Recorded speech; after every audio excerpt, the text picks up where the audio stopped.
Assalamualaikum warahmatullahi wabarakatuh. Waalaikumsalam warahmatullahi wabarakatuh. Bismillahirrahmanirrahim. Alhamdulillahi rabbil alamin. Wassalatu wassalamu ala ashrafil anbiya'i wal mursalin Sayyidina wa maulana Muhammadin wa ala alihi wa ashabihil mujahidin at-tahirin, amma ba'du. Saudara-saudara kaum muslimin rahimakumullah. Pada pertemuan terdahulu kita sudah membicarakan orang-orang yang menjadi teman-teman setan dalam kehidupan di dunia ini. Maka pada pertemuan kali ini kita akan membicarakan tentang siapa yang menjadi musuh-musuh setan di dalam kehidupan. Dengan satu catatan, berbahagialah mereka yang menjadi musuh-musuh setan, tetapi celakalah mereka yang menjadi teman-teman setan. Bagaimanapun juga di dalam kehidupan ini, apabila orang telah memproklamirkan bendera permusuhan kepada kita, maka kita tentu seharusnya bersikap waspada dan mawas diri. Demikian juga iblis dan seluruh bala tentaranya yang terdiri daripada setan-setan. Mereka telah mengibarkan bendera permusuhan kepada Nabi Adam dan anak cucunya, kepada kita umat Rasulullah sallallahu alaihi wasallam. Akan sengsara dan celaka jika kepada iblis dan setan yang telah nyata-nyata mengibarkan bendera permusuhan itu kita mengadakan toleransi, mengadakan kerjasama, dan menjadi budak yang memperturutkan kemauan daripada iblis dan setan. Siapa yang menjadi musuh-musuh setan dalam kehidupan ini? Inilah pertanyaan berikutnya yang diajukan oleh baginda Rasul kepada iblis. Hai iblis, kalau teman-temanmu adalah seperti yang telah engkau jelaskan tadi, sekarang cobalah beritahu saya, siapa di antara umatku yang menjadi musuhmu dalam kehidupan ini? Atas pertanyaan ini iblis laknatullah menjawab, ya Rasul, musuh-musuhku di antara umatmu, pertama anta ya Muhammad. Musuhku yang pertama adalah engkau, wahai Muhammad. Kenapa iblis mencatat Nabi Muhammad sebagai tokoh nomor satu dalam deretan musuh-musuhnya? Mudah difahami. Pertama, keberadaan Rasul merupakan rahmah lil alamin, rahmah bagi lingkungan.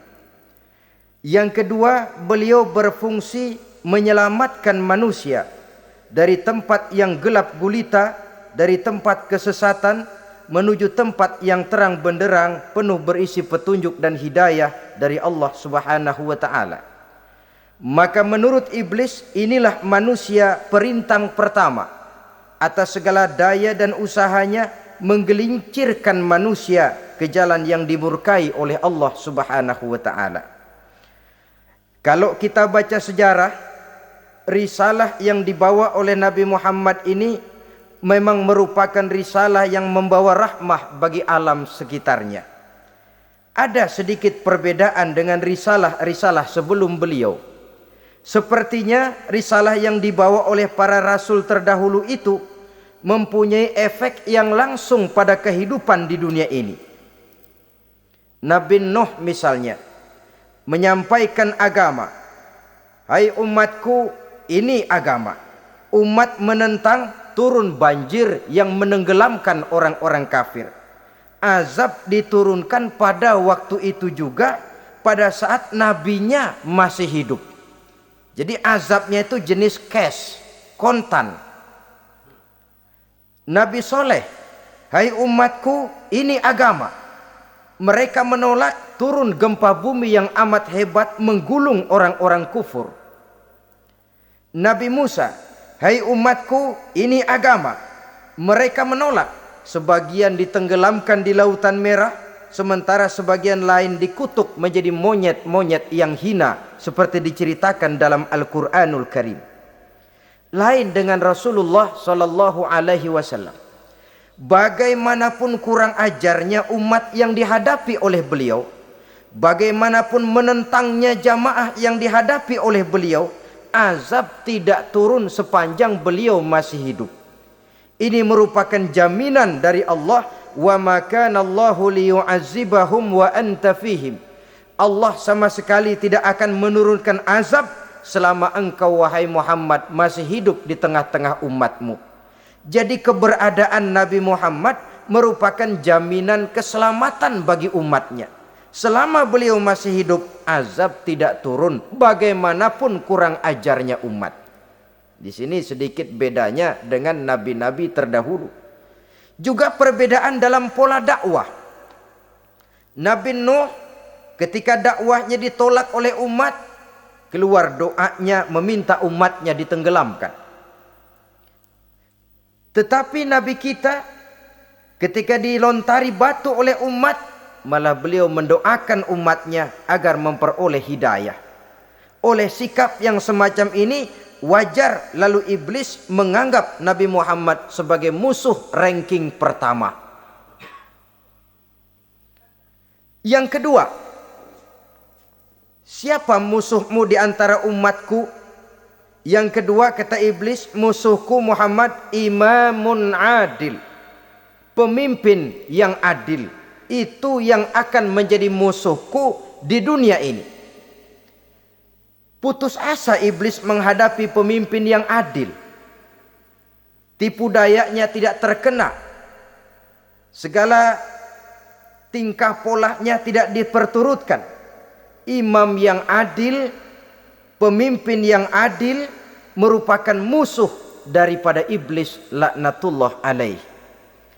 Apa sebabnya? Karena pemimpin yang adil mempunyai dampak dalam kehidupan di dunia ini.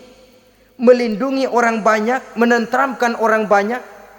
Makin aman, tentram, tenang situasi dan kondisi, makin mudah orang melaksanakan ibadah. Makin tekun orang melaksanakan ibadah, makin dekat dia dengan Allah. Makin dekat manusia dengan Allah, makin jauh dia dari iblis. Sebab dua hal ini selalu kontradiktif. Jika kita jauh dari Allah, tentu dekat dengan iblis. Jika kita jauh dari iblis, harus dekat tentu dengan Allah. Dan begitu selanjutnya. Dalam kaitannya dengan kehidupan kita sekarang, saudara-saudara, disinilah perlunya mempersiapkan manusia. Membangun manusia itu jauh lebih sulit daripada membangun jembatan. Membangun manusia itu lebih sulit daripada membangun gedung-gedung bertingkat. Termasuk membangun dan mempersiapkan calon-calon pemimpin yang adil di masa yang akan datang. Membangun jembatan penting. Tapi lebih penting daripada membangun jembatan adalah membangun manusia yang bikin jembatan. Sebab kalau manusia yang bikin jembatan tidak dibangun lebih dahulu, saya khawatir jembatannya nanti habis dimakan oleh yang bangun jembatan. Mengaspal jalan raya penting. Lebih penting dari mengaspal jalan raya, membangun manusia yang mengaspal jalan itu. Sebab kalau manusia yang mengaspal jalan bermental rusak dan bejat, saya khawatir jalan belum selesai, aspalnya habis dimakan oleh yang ngaspal. Inilah pentingnya membangun manusia pembangunan.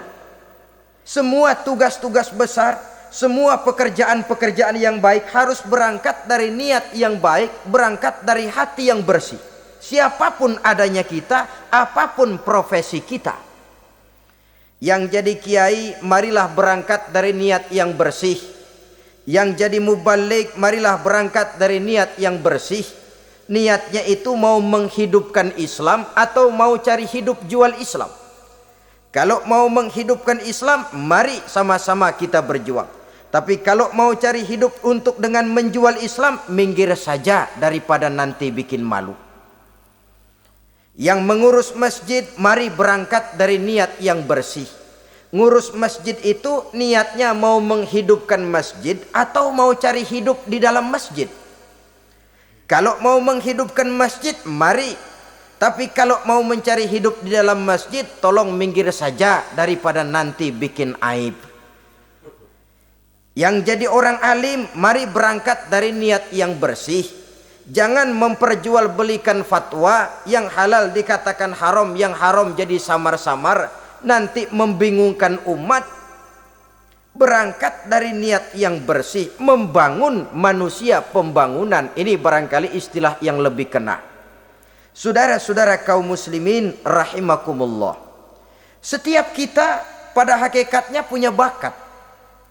Secara fitrah yang kita bawa, bakat apapun kita ini punya.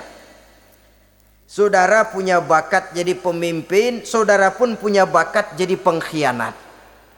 Saudara punya bakat jadi orang soleh, saudara juga punya bakat jadi orang salah.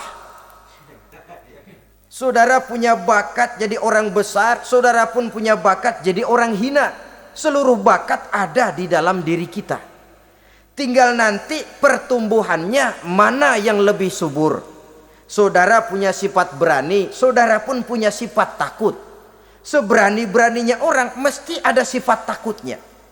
Nanti mana yang tumbuh lebih subur? Kalau takutnya tumbuh lebih subur, dia akan jadi orang penakut. Kalau beraninya yang tumbuh lebih subur, dipupuk oleh lingkungan, pendidikan dan sebagainya, dia akan tumbuh jadi orang pemberani. Oleh karena itu, agama merupakan lingkungan yang subur untuk menumbuhkan benih-benih yang baik yang kita bawa bersamaan dengan lahirnya kita ke alam dunia ini. Setiap kita, saya, saudara, punya bakat jadi pemimpin, punya bakat jadi pengkhianat, punya bakat jadi pengabdi, punya bakat jadi koruptor, punya bakat jadi pemelihara, punya bakat jadi perusak. Tinggal nanti lingkungan pendidikan yang menumbuhkan mana yang tumbuh lebih subur. Kalau lingkungan saudara lingkungan maling, maka sifat pengkhianat akan tumbuh lebih subur. Kalau nanti saudara jadi pemimpin, insya Allah korupsi. Lingkungan yang menumbuhkan sifat mengabdi, sifat berbuat tanpa pamrih, dikalahkan oleh sifat pengkhianat dan korupsi itu yang dibentuk oleh lingkungan, pendidikan, pengalaman dan sebagainya. Oleh karena itu, secara dini agama menanamkan, menyuburkan fitrah-fitrah yang baik yang kita bawa bersamaan dengan hadirnya kita dalam kehidupan ini.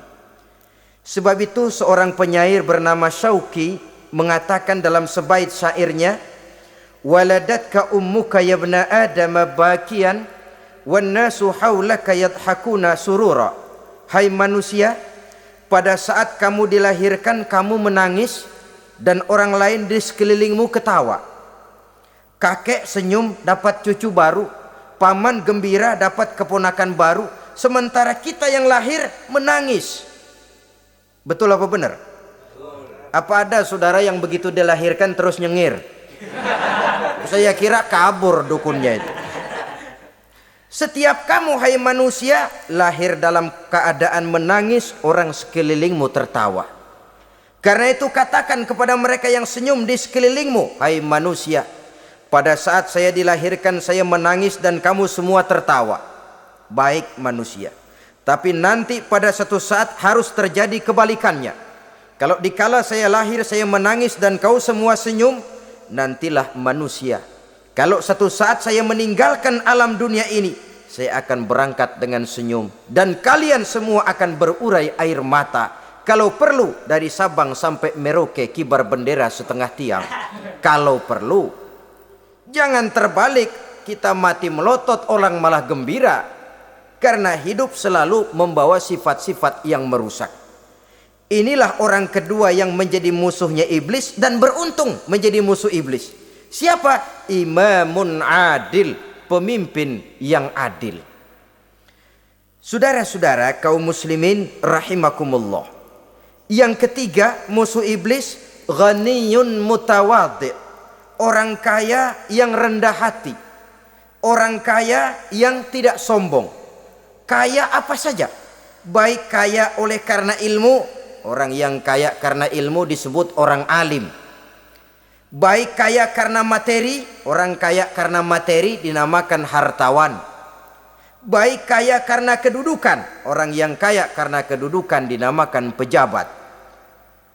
Orang kaya yang rendah hati itu musuh iblis. Beruntung dia menjadi musuh iblis. Iblis tidak senang ada orang kaya tidak sombong.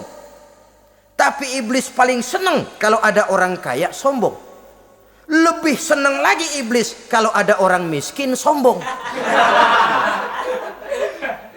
Masya Allah. Orang kaya sombong, walaupun iblis senang, orang masih bilang pantas saja dia sombong, kaya apaan aja punya. Udah miskin sombong, kira-kira yang disombongin apaan? Dalam segala bentuknya sombong ini Allah tidak senang, tapi iblis senang. Kenapa? Karena sponsor sombong iblis. Kan yang pertama kali sombong iblis toh. Ketika disuruh sujud kepada Nabi Adam, dia nggak mau. Ini kesombongan pertama yang terjadi dalam sejarah. Ketika ditanya, kenapa kau tidak mau sujud iblis? Ah, saya kan dibikin dari api, Adam dari tanah. I am the best. Saya lebih hebat daripada iblis, daripada Adam. Adam baru kemarin dibikin, saya sudah lama. Kata Allah, kamu sombong iblis, ini surga bukan tempat orang sombong. Keluar! Terusir dia dari surga. Jadi kesombongan pertama adalah kesombongan yang dilakukan oleh iblis. Dan dia tanamkan itu kepada kita supaya jadi orang sombong. Karena itu sombong ilmu Allah nggak senang, tapi iblis senang. Mentang-mentang ada ilmunya. Nih, satu-satunya ustadz di sini ya. Semua mesti ngaji sama gue. Kalau nggak ngaji sama gue, Islamnya kurang tapi bener. Sombong karena ilmu. Sombong karena pangkat. Mentang-mentang pakai bintang di pundak, jalan pundak duluan. Yang wajar saja hidup ini. Sombong harta pun begitu. Kaum muslimin rahimakumullah. Orang kaya yang rendah hati dimusuhi oleh iblis, tapi dicintai Allah, dicintai Rasul, dicintai malaikat. Caranya bagaimana? Kembali kepada satu kesadaran bahwa pada saat terlahir ke alam dunia ini tidak ada yang pernah kita bawa. Kalau sekarang kita punya rumah, punya kebun, punya kendaraan, punya pabrik, punya segala macam benda, apa itu? Titipan. Pada suatu saat akan diambil kembali oleh yang menitipnya. Kalau titipan itu pandai kita jaga, pandai kita syukuri, titipan akan makin banyak. Sama juga kita dalam kehidupan. Kalau orang bisa kita percaya, saya mau pergi ke luar negeri, rumah saya titip kepada tetangga. Saya pulang dari luar negeri, isi rumah tetap tidak berkurang, malah dibersihi, malah disapu, dihilangkan kotorannya. Tentu bukan main syukur saya, girang saya. Akan bertambah kepercayaan saya untuk menitipkan apa saja. Ini makna la in syakartum la azidannakum wa la in kafartum inna azabi lasyadid. Kalau kamu pandai bersyukur, aku tambah nikmat. Tapi kalau kamu ingkar, azabku teramat pedih. Artinya apa? Nikmat bisa berubah menjadi azab kalau kita tidak pandai mensyukurinya. Ma'asyiral muslimin rahimakumullah. Orang yang kaya ilmu lalu rendah hati, tidak selalu ingin menonjolkan diri. Ini kadang-kadang yang tanggung ini yang bikin berabe. Alim bener enggak, geblek bener juga enggak. Yang sedikit-sedikit mau nonjolin diri. Kalau enggak jadi imam enggak mau ke masjid. Enggak jadi imam enggak mau ke musola. Pokoknya kalau enggak jadi imam marahan sama musola. Macam mana saudara-saudara kaum muslimin rendah hati, tidak selalu ingin menonjolkan. Sebab orang yang selalu ingin menonjolkan dirinya biasanya orang yang kekurangan kepercayaan kepada kemampuan dirinya sendiri. Dia selalu ingin dinomorsatukan, dia selalu ingin ditempatkan pada ranking teratas. Dia tidak percaya diri. Orang yang percaya diri dapat bersikap wajar dalam kehidupan. Begitu juga kaya karena harta, dengan menyadari bahwa harta bagaimanapun banyaknya titipan dari Allah, pada suatu saat akan kembali. Dia harus dimanfaatkan sesuai dengan kehendak yang menitipnya. Begitu juga kaya oleh karena pangkat, kedudukan dan jabatan. Pada suatu saat jabatan itu akan hilang dari diri kita. Karenanya sering saya jelaskan bahwa pangkat di dunia ini yang paling tinggi pensiun. Titel yang paling akhir almarhum. Saudara setuju atau tidak, titel itu akan saudara dapat. Bagaimanapun kita cinta kepada pangkat, kedudukan, entah pada akhirnya suatu saat akan sampai kepada posisi yang namanya pensiun. Kalau sadarlah kita kepada pemikiran ke arah sana, maka untuk mencapai kekayaan, baik kekayaan harta, kekayaan kedudukan, tidak lalu menghalalkan segala cara untuk mencapai tujuan, tapi dibatasi oleh norma dan kaedah yang harus dia taati, baik kaedah agama maupun kaedah bernegara. Inilah orang ketiga yang menjadi musuhnya iblis, orang kaya yang rendah hati, orang kaya yang tidak sombong. Yang keempat, saudara-saudara, tajirun shadiq, pedagang, pengusaha yang jujur. Iblis gedek betul, benci bukan main sama pengusaha, sama pedagang yang jujur, yang tidak ngurangi timbangan, tidak nipu pembeli, tidak barang yang jelek dibilang bagus, atau yang bagus di atas yang jelek di bawah, atau dicampur yang baik dengan yang jelek supaya kelihatan semuanya jadi baik. Semua orang ingin untung, tidak ada kecuali siapapun orangnya, dan itu wajar. Setiap manusia ingin mendapat keuntungan, kalau perlu dengan modal minimal mencapai keuntungan maksimal, seperti yang diajarkan oleh teori ekonomi. Itu kan yang namanya produktif kan. Satu usaha dinamakan produktif, bagaimana kita mengeluarkan modal minimal bisa mencapai keuntungan maksimal. Silakan. Bahwa manusia ingin untung itu insting, naluri, fitrah. Tidak ada orang yang mau rugi. Tapi cara mencapai keuntungan itu yang membedakan antara seorang muslim dengan yang bukan muslim. Sudah pernah saya sampaikan, apabila kaum pengusaha, para pedagang sudah dijangkiti penyakit yang tidak jujur, yang akan timbul adalah kekacauan ekonomi. Kekacauan ekonomi bisa menimbulkan revolusi sosial, dan revolusi sosial merupakan kiamat satu generasi. Semua kericuhan hampir bermuara dari perut, dan itu ekonomi. Orang nodong perut, orang korupsi perut. Ya walaupun korupsi kalau sudah kelas kakap tidak lagi sekedar urusan perut. Ya perut apa yang diurusin kalau korupsinya miliaran itu? Perut jin barangkali. Saudara-saudara kaum muslimin rahimakumullah. Oleh karena itu, pedagang yang jujur, pengusaha yang jujur, ini merupakan musuh iblis. Iblis tidak senang kalau ada pengusaha yang jujur. Iblis tidak senang kalau ada pedagang yang jujur. Tapi iblis akan tepuk tangan kalau pedagang sudah selingkuh, kalau pengusaha sudah nipu. Ada orang bilang, sekarang mah kalau jujur-jujur bener nggak makan apa-apa dong kita. Sebab katanya jangan lagi nyari yang halal, sekarang ini yang haram aja seret. Rupanya sering masang undian nggak pernah kena. Lalu bilang jangan yang halal, yang haram aja nggak kena-kena katanya. Sebenarnya bukan itu masalahnya, saudara-saudara. Bukan itu masalahnya. Masalahnya ialah bahwa kejujuran membawa keberkahan. Ini kalau kita berpikir dengan kacamata agama. Keberkahan merupakan sumber ketenangan. Dan ketenangan ini tidak bisa dibeli dengan materi yang bagaimanapun banyaknya. Walaupun kita punya percetakan duit, ketenangan itu nggak bisa dibeli. Jangankan cuma punya duit banyak, percetakan duit saudara punya, mau membeli ketenangan yang berasal dari keberkahan, sulit. Jadi kejujuran membawa keberkahan, keberkahan membawa ketenangan. Jangan macam dulu tukang sol sepatu. Ditanya oleh temannya, "Bang, ngesol satu hari dapat berapa?" 200 rupiah. Sembayang enggak? Enggak.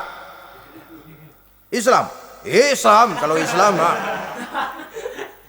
Kata temannya, "Sembayang dah, kali aja besok dapat rezeki lebih banyak." Yang benar, iya. Sebab kalau orang sholat itu Allah dekat, nanti rezekinya ditambah. Beneran? Bener. Subuh sembayang dia. Habis sembayang sarapan, berangkat ke tempat dia ngesol, mangkal. Dari pagi sampai jam 11 belum ada juga yang ngesol.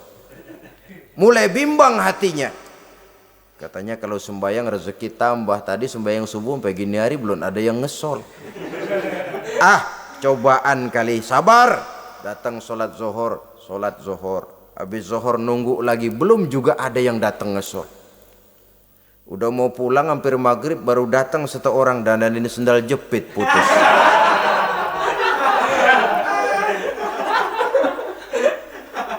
Sudah bayar 25 rupiah, pulang dia si tukang sol ini, ketemu sama temennya yang nyuruh sholat tadi.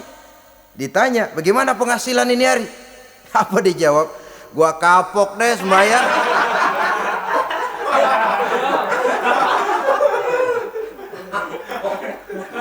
Kemarin nggak sembahyang dapat 200, sekarang begitu sembahyang jigo.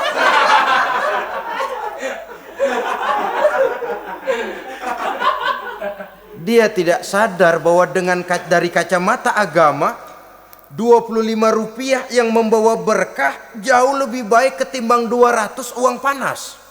Dari kacamata agama 25 rupiah yang membawa berkah lebih baik daripada 200 rupiah tapi panas.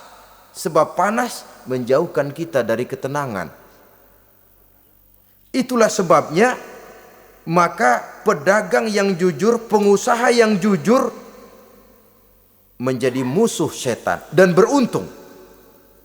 Sekarang jadi pengusaha jujur-jujur nggak dapat proyek, Pak. Kalau nggak bisa semir semur. Padahal agama sudah menjelaskan ar-rashi wal murtashi finnar. Orang yang nyogok dan orang yang disogok dua-duanya neraka.